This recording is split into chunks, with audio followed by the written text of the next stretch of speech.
Hello, my name is Catherine Balaban, and I will be presenting on digital forensics first responders.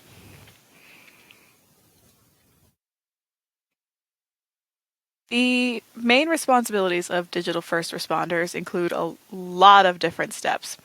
First off, they are in charge of identifying the crime scene. So that includes setting up a perimeter of whatever room, building, department, or network computer that is a part of the incident that has occurred. The other part is protecting the crime scene. Searching and seizing and keeping out others who are not qualified to enter the scene. They are in charge of preserving temporary and fragile evidence. So anything that could possibly disappear if mishandled, or any data that could be lost if improperly secured. They are in charge of collecting complete information about the incident, including like preliminary interviews of any or all persons present on the crime scene. They must document all findings. So that plays into the chain of custody, which needs to be filled out with case number, name of the person who reported the case, address, telephone number, location of the evidence, and date and time of collecting the evidence or other items. They're in charge of the packaging and transporting of the electronic evidence. So they're given special bags or other special storage containers to preserve any evidence that is collected. And they are in charge of gathering other preliminary evidence outside of interviews, like looking for anything that has been possibly tampered with or anything else that could be helpful for the investigation.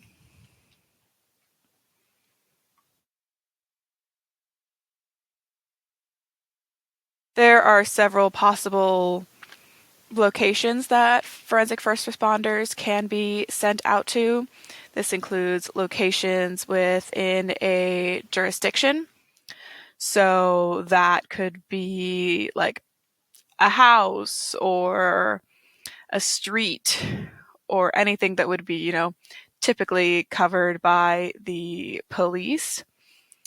They could also be brought into offices or business networks. They can be brought in privately if they believe there has been any sort of uh, tampering with digital files or company property. They could also be requested by third party providers.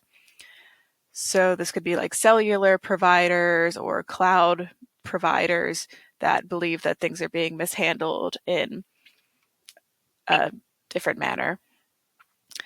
And any of the legal and technical considerations of digital evidence collection will vary on the type of crime scene and the state and jurisdiction that it is all taking place in. There are several different types that are frequently seized, and each does have their own protocol for how to collect and analyze the evidence while on scene. But the most frequently seized devices include phones, laptops, and desktop computers, micro SD cards, Blu ray discs, gaming consoles, USB drives, and GPS devices. So, for example, for phones, there are a couple different steps.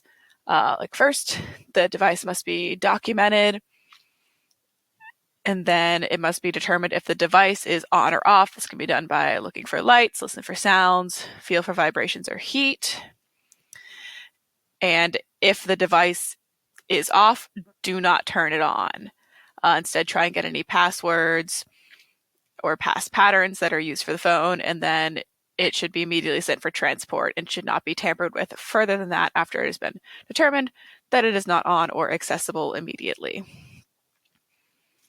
If the device is on, you can proceed with caution and, obtain any security passwords, find out if there's any other features that the investigator would need to know about. and then the device should be kept on and not turned off, as that could mess with the evidence. Any power cables that are used or alongside it should be collected as well and set for transport alongside the device.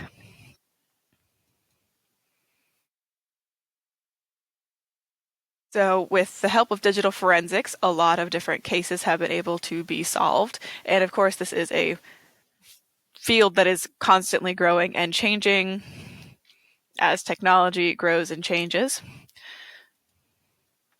So in 2016, Larry Joe Thomas was convicted of murder at a level 2 attempted robbery felony, as it had resulted in bodily injury. He had shot and killed a man that he had arranged to sell an iPhone to on the site titled OfferUp. He connected his OfferUp account to his Facebook account based on his username Sports. So that's how one of the forensic investigators was able to connect the two together, since Thomas's iPhone name was Sporty Rocks. The investigator was also able to recover and discover images of Thomas holding an AR-15 style rifle. And he was about to use information from the Pinger app that he used to arrange the meeting to get the IP address that placed him at the scene of the crime. So with the digital evidence, they were able to connect him to the scene of the crime via IP address, via images that were semi-incriminating, and with name conventions.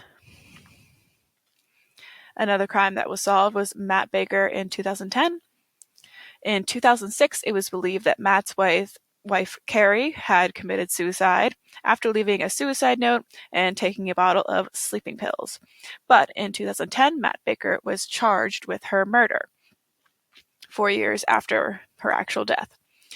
Digital evidence and searches were made from his computer that he used at his church and revealed that he had entered the search term overdose on sleeping pills before his wife's death. CFE Noah Kirsch also testified in court saying that Baker had also been looking up pornographic websites that were aimed at married adults that wanted to have affairs. So it turns out that he had given his wife sleeping pills and then suffocated her with a pillow. The forensic evidence in this case being logs from not his personal computer, but a separate computer at his church, where they were able to recover the search results that he had placed in order to find ways to fake an overdose or implement an overdose on sleeping pills, as well as on his personal device. They were able to find history of him looking for the pornographic websites for married adults looking to have affairs. And finally, we have Philip Markoff, the Craigslist killer. Jalissa Barrisman was murdered in the Boston Marriott Copley Place Hotel. She had advertised her erotic massage services on Craigslist. Teresa Leffer had $800 in cash as well as her credit card stolen for her at gunpoint. A friend of Barrisman discovered an email on her account that appeared to be from her murderer setting up their appointment the night of the murder. This email allowed investigators to obtain her killer's IP address. This led them straight to Markoff's apartment, which was located just outside of Boston. So the digital forensic evidence that was recovered and used from this case to help solve the murder was the email data, which they were able to then take the metadata from the email and find her account and her IP address. So these are the sources that I was able to use to find some additional information on computer forensics first responders, which are playing a crucial role today in criminal investigations as our world of digital technology continues to grow and evolve every day.